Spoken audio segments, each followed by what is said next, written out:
It was the time when the fear of coronavirus gripped everyone. Mr. Kim and his family were busy orchestrating an escape plan. One tumultuous night, he and his brother, along with their families, secretly made their way to where the getaway boat was moored. With bated breath, they maneuvered to evade the piercing beams of the guards' searchlights. As they finally reached the boat, they carefully concealed their children with old grain sacks, ingeniously disguising them as bags of tools.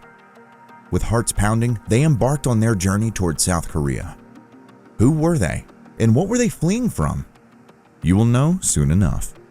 You might have heard several rumors about North Korea, like the ban on laughing and crying out loud or the ban on social media apps.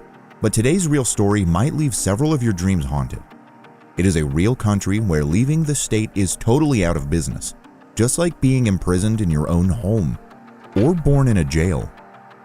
Leaving the country in North Korea is considered a serious crime, often punishable by immediate execution or a trip to one of the regime's concentration camps.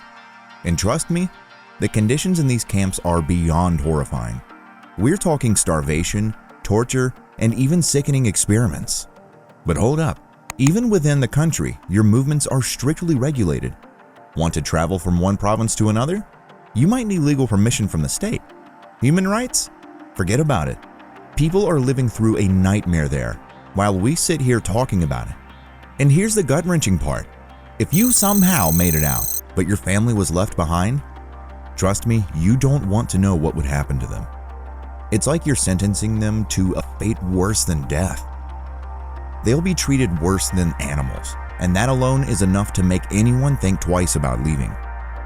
But let's say you have decided that you won't be staying at any cost, or you have considered all the risks. One option is heading to South Korea, but here's the kicker: a border that's not just a line on a map, but a fortress. North Korea's border with South Korea is exactly that.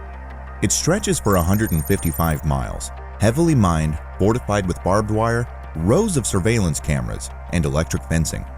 Thousands of troops patrol this boundary, making it nearly impossible to traverse. Only a handful of people have managed it. Imagine a world with no free speech, where every citizen is forced to serve in the army for at least a decade. North Koreans are bombarded with constant propaganda, fed a one-sided story of their glorious nation. It's a place with no existent romance and families, and where the word love means only one thing, which is the love for their dear leader. Entering North Korea as a tourist or foreign visitor is an arduous task, to say the least. Even if one manages to navigate the complex process of obtaining permission to enter the country, they are met with tight surveillance from the moment they set foot on North Korean soil. Every move is closely monitored, and visitors are meticulously shown only what the regime wants them to see. A carefully curated image designed to portray a utopian society under the dear leader's rule. However, even amidst this, tourists must tread carefully, as any deviation from the regime's strict guidelines could result in severe consequences, even the death penalty. A scary place to even visit is what North Korea has become more lately. And these are not mere jokes. The tragic case of Otto Warmbier, an American student who ventured to North Korea in 2016.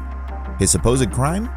Allegedly taking a propaganda poster from his hotel wall, an act that hardly seems worthy of punishment.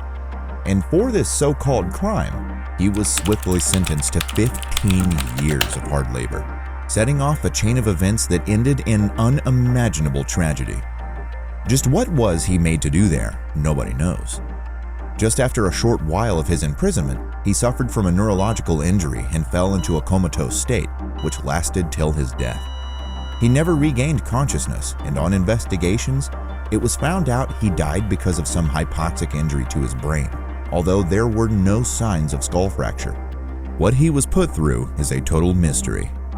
Stories like Warmbier serve as a sobering reminder of the risk associated with visiting such an isolated and authoritarian regime. They paint a vivid picture of a place where even the most innocuous actions can have dire consequences, leaving many understandably hesitant to explore its secretive depths.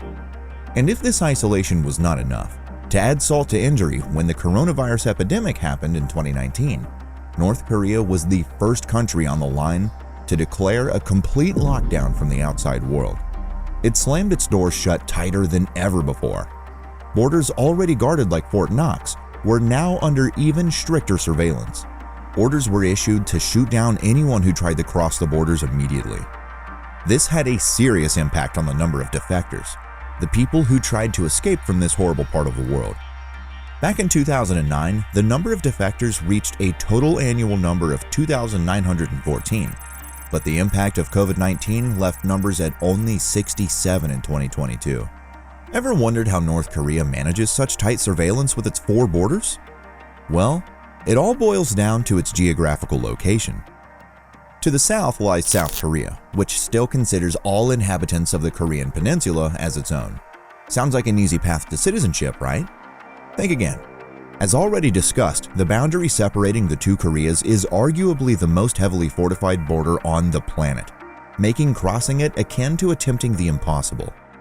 Turning to the east and west, we encounter the vast expanse of the Sea of Japan and the Yellow Sea. Escaping by sea? Forget about it. Unless you happen to stumble upon a seaworthy vessel and enough provisions to sustain you, you'll likely find yourself facing off against the formidable North Korean Navy. A battle one cannot win with just guts or mind. This leaves us with just one more option, and that is to go to China or Russia. But there's a catch. The words might seem cold, but it maintains a strategic alliance with North Korea. As a result, China categorically refuses to grant North Korean defectors refugee status, instead labeling them as illegal economic immigrants. So, the consequence, if one is caught?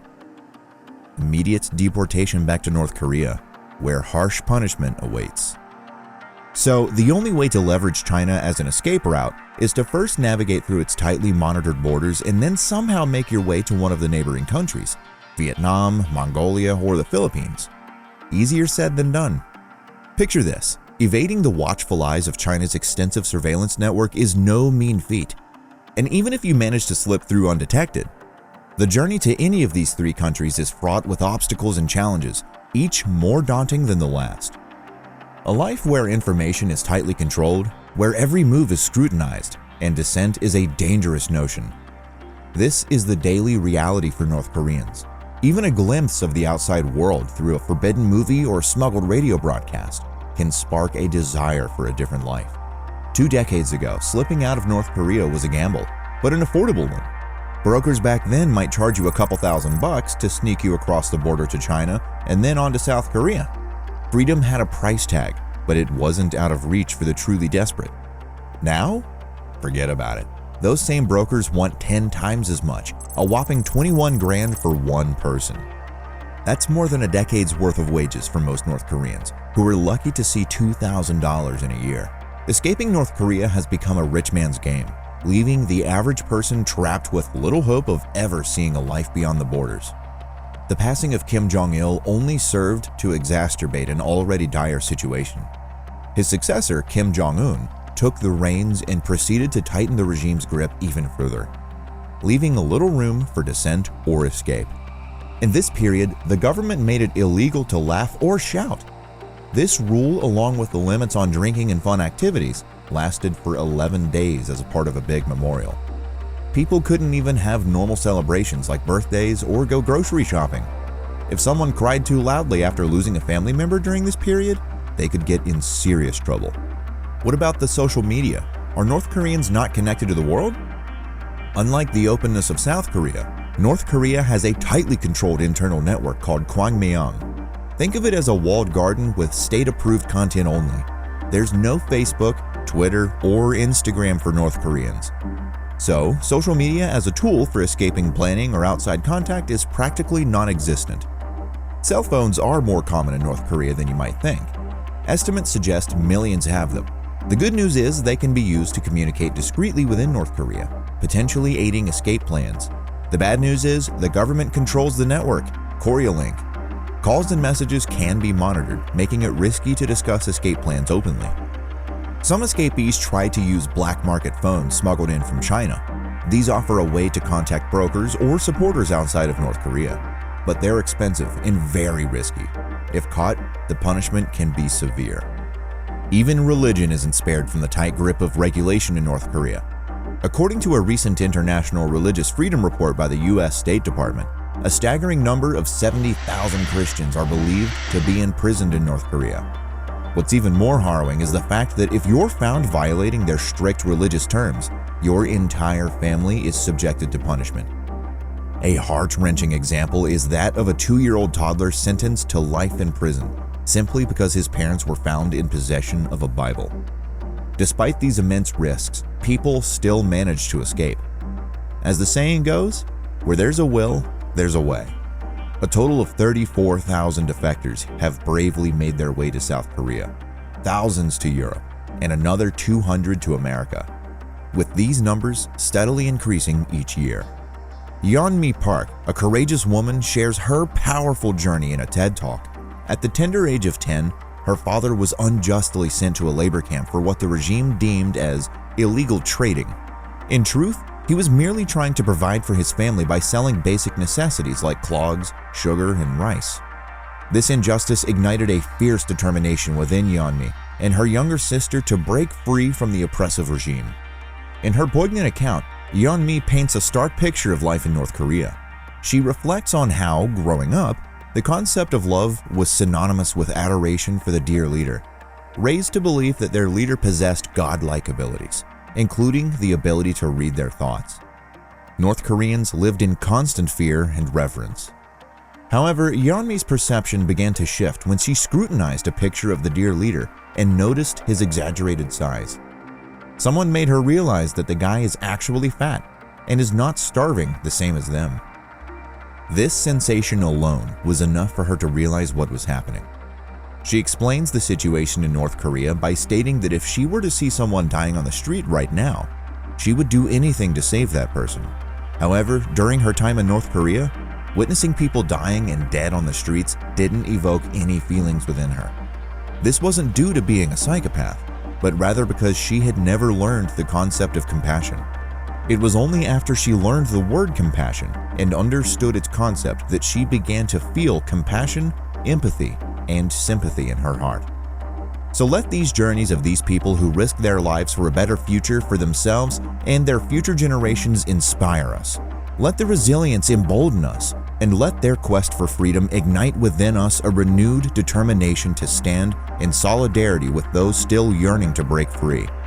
For where there's a will, there's always a way. To tear down the walls of oppression and build a future where all can live in dignity and liberty. Thanks for watching the video, and don't forget to subscribe to the channel.